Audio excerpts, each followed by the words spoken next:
sa imo this year. Kay gani man kay base sunod nga adlaw sir magka-interview liwat akso radyo sa imo bagod ti sunod nga adlaw December na kita. Gani. Galing kay reo. May subo nga balita sa Bukawi, Bulacan. Tiyan mo ng lugar nga nakilala bilang fireworks sa firecrackers capital sa Pilipinas mo. May factory worker na patay gidya, no? Bagod sa paglupok sang kwitis nga ginahimo niya. Diri sa aton sir, partikular sa inyo, dara sa Hinigaran. Ano na sitwasyon da subong kag kamusta? Ang industry nga preparation kag mga precautionary measures abi para masiguro naton nga wala sa matabo nga aksidente, Sir Navarro. Okay no, mayong gabi sa tanan nga manong pamatay. Dre sa Negros sa ginakilala nga aton nga banwa sa Hinigaran nga isa ka capital of firecrackers. So sa amon nga mga preparasyon, every year gina-seminar ginato ng mga manugobra para nga maging safety ang ila nga maging pagubra, no? Kaga malipayon ang pagsulog sang New Year, Christmas. Aha. No? So dere sa amon do masiling naton nga kuha na kita sa amon na bala nga mga sitwasyon, no, dahalong gid kita kag ginapanumdum ta gid permi ang aton nga mga members kag ang mga manugobra para sa paghalong nila. So every year nagahimo gid kita sang seminar or pag-orient sa ilan tis sila magobra. Aha. No?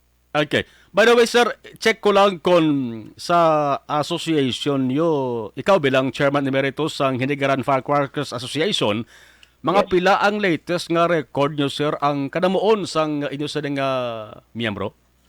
Subong? So sa bilog nga Negros hindi kami siguro magagabo sa 500,000 ka bilog nga diri sa Negros lang. Bawo kanamo gali, no? Oo. 500,000 but sa lingon mga half a million. Yes. Aha. Kag dara sa Hinigaran, sir, 5 gihapon ang makabig naton nga fireworks ag firecrackers producing barangays, 5 gihapon eh. Bali subong naga-produce kami kag naga-plastar sa barangay nanunga. So ang aton nga mga paktoryahan gin isa lang tungod sa aton pinalangga nga mayor gitagaan kita sa isa gid ka lubrahan nga Okay. wala bla gali na talapta. So diri lang sa isa lang ka barangay kami nagaobra. Kag amo nang dimension mo, barangay nanunga. Oo. Okay. Kantuan ko, sir, ang inyo preparation sa pagbaligya sa kinidalan bala, dira sa Hinigaran, kay Yes. bala naman sa kalabanan, before sa New Year, gaplastar temprano da. Ano may schedule na kung ano nga adlaw pwede makasugod display da? Kag same sa gihapon nga lugar, Sir Navarro? Yes, ari lang gyapon kita sa National Highway sa sakop sang barangay Anahaw. So ang amon subong ga preparasyon naman ang aton nga mga retailers nagapatindog na sila sang mga bay kubo nila or store. Aha. So pero may ara gid nga isa ka store dire nga naga-open ang BG Firecrackers amo nang aton nga gina baliakon nga store. Aha. Okay. By the way, ang ginabaligya da sa Hinigaran, sir, may factory man da sa Hinigaran, no? Pero anong plastada, sir, may iban nga ginagkumpara sa iban mga lugar? Kung may harag din man, sir, may mga protocol, sir, sa nga dapat sundon sa pagbiyahe pasunod diri sa aton? Yes, bilang dealer naga-transport kita sa mga produkto alin sa Bulacan. So pag dito alin siguro yun man ang permits para makalabot dire sa Hinigaran. Hindi lang kay Hinigaran ang produkto nga ari sa store nga ginabaligya sa aton mga retailers kag dealers. Direct dito, sir, sa mention ko sa Bukawi, Bulacan mismo. Yes. Pero dira sa Hinigaran niya may ara gid ako galingon nga ginahimo da. So ang ginahimo ta sa Hinigaran only sang puitis, triangle kag mga candle bomb. O mga small firecrackers lang ang ginahimo ta sa Hinigaran. Are sir importante ni no. Nagliligad nga tuig 2020 kag 2021 daw naghina-hina giban tong ato sa ding sales bago tindihan ta ato patong peligro sang COVID-19, no? So mong tawo ay nagid man sa presyohanay, sir. Sa presyohanay ano same gihapon or posible nga magsaka? So, parte sa mga pricing, siguro magasaka-saka kita jutay tungod nga nagasaka man ang tanan nga materialis. Aha. But hindi gid masiguro sir sila nga dalagko nga sir kaaya, no? Hindi gid man. Okay. Ari sir, kantuhan ko sir sa inyo naman grupo yan, no? Ti ikaw bilang Vice President sang Philippine Pyrotechnics Manufacturer Association, ano na ang latest sir sa inyong preparation naman niya? May mga concerns pa kamo nga dapat ipalabot ninyo sa mga authorities kag sa aton sa gobyerno. Yes, sa aton nga mga sa gobyerno, amo sa gihapon ang amon nga ginaayo nga dapat buligan lang nila ang aton nga mga retailer sa mga banwa-banwa, Aha. mga makakuha sang permit sa temprano pa kay para man nga makabaligya sila sa temprano pa. I mean, sila sabi ko kung mga December nga matagaan na permits ang mga sang LGU ang aton nga mga retailers. So, ano sa nga akon nga ginayo. Okay. So sa monitoring mo sir, so far dari sa aton sa Negros Occidental so mga 2023 wala pa naman niya so far sang insidente dari sa aton, no, involving fireworks or firecrackers, no?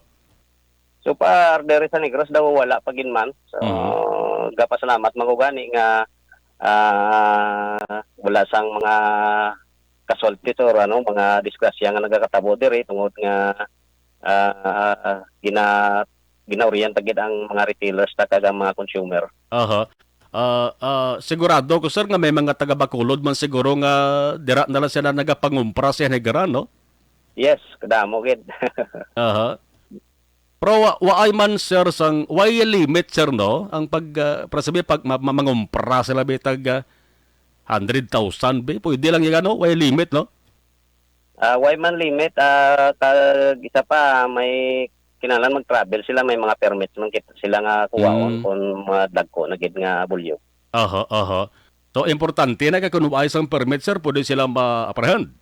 Yes, pwede gid. Aha. Sige.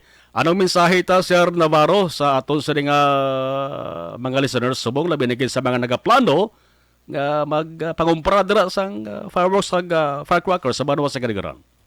Yes, sa mga retailers, no, ginapanumdum ko gid permi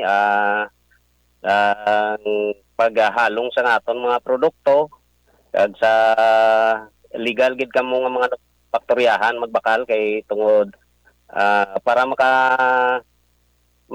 ano naton ang mga disgrasya bala kay kung mga illegal kung isa nga ginabaklan sa mga tao, so daw hindi bala maayo nga mga produkto kag laban gid sa disgrasya nga aton mga consumer. O kag sa mga consumer naman, dapat magbakal kamo sa mga legit man nga mga manufacturer kag mga dealer kag lantawon tagid ang instruction permis ang mga produkto para nga wala sang disgrasya nga matabo sa aton. Yes. So, Mr. Navarro Bailon, sir, salamat kayo sir kag silawat mayong gabi. Base makatawag kami liwat sa ibo other day. Salamat sige, Action Marlon, thank you very much sa time nga ginatag niyo. Salamat kid. Firing line! Ang Vice Presidente sang Philippine Pyrotechnics Manufactured Association, no? Siling ko temprano kanimbono kay parang at least temprano pa ang abiso to bala or pahanumdum ta sa publiko, no? Kay nakibot ako sang nakita ko kay nakadebuluan ko kay ina. Ya sa Bukawi, Bulacan, may isa gito kabuhi na dula no? Wasak ng si dibatiis mo. Bangod sang paglupok sang gidihimo niya nga baby rocket sa kuwitis. Hindi na gid manis guro punggan. Sa mga 2023, way na rason nga punggan tari ang publiko nga palupok sang firecrackers kag patingayan kami sang fireworks display kaysa na silang kuna. Tradisyon ini nga gin-adapt na naton nga mga Filipino. Sa una dito iyani ka Chinese tradisyon mga kakson sa tinutuyo ang pagatugas sang gahod ang makatabog sang evil spirits, sang malain nga espiritu Tupad nyo na ba si kung malain nga espiritu na? Ti damo sang gapatig yapon na, no? Sa kada pagsaulog sang bagong tuig. May mga lanok panagi kita nga mabatian. Muning main reason kung nga most Filipinos dandan sa Japon. Ang pag-usar sang fireworks sa New Year's Eve. Tradisyon na gidiya that has become entrenched or ining nakabaon na ba, nakamarka, nakatatak na sa kultura sang Pilipinas. Kon firecrackers kag fireworks mga kakson, kita nga mga Filipino, hindi gidya malipat sa pagmenson sa lugar nga Bukawi, Bulacan, di ba? Tikon diri sa aton, guro, mas maayong i-suportahan ta na lang ang local products ta dara sa may banwa sang hinigaran ho. No? Amo to gin mention ni Mr. Navarro Bailon. Unless kung dalagko na abi ay nyo sa niya nga komprahon, pwede ka magkakantos Bukawi Bulacan pero mabiyahi pa kamo, mapliti pa kamo, nga may ara malandira ho sa banwa sang hinigaran. No? Kay wala pa naman sa lugar sa Pilipinas nga nakaagaw sang titulo galing niya nga fireworks capital of the Philippines, kundi ang Bukawi. Kay bantog kada selebrasyon sa New Year ang Bukawi, Bulacan. Amo na ganigi permi. Gina features television. No? Once nga istoryahan ang palupok kag fireworks mga kakson. Kay ang fireworks industry sa Bukawi, Bulacan amo gid permeng ginadagsa tara. Ginadagsa gisang linibo ka mga bubulakal kada tuig. Although kati 2027 kag 2021 ang kadabuon sa mga bumulakal somewhat decrease. No? Nagdubogin man. Bagod sa COVID-19, ginimitahan ganito pagtipon-tipon, ganito paglagaw-lagaw. No? Pero sa buong tuwig 2023 na kita, sigurado, nantuan nyo ba na? Balik din pagdamo sa mga bubulakal do. Dara sa may Bukawi, Bulacan. O kung komprador, mga kakson, in preparation for New Year's Eve celebration. Alas 8:16, Aksyon Radio Philippine Standard Time. Balita gikan sa BCGC. Sa aton nga pagpanumbalik. Standby! Objective, balanced discussion,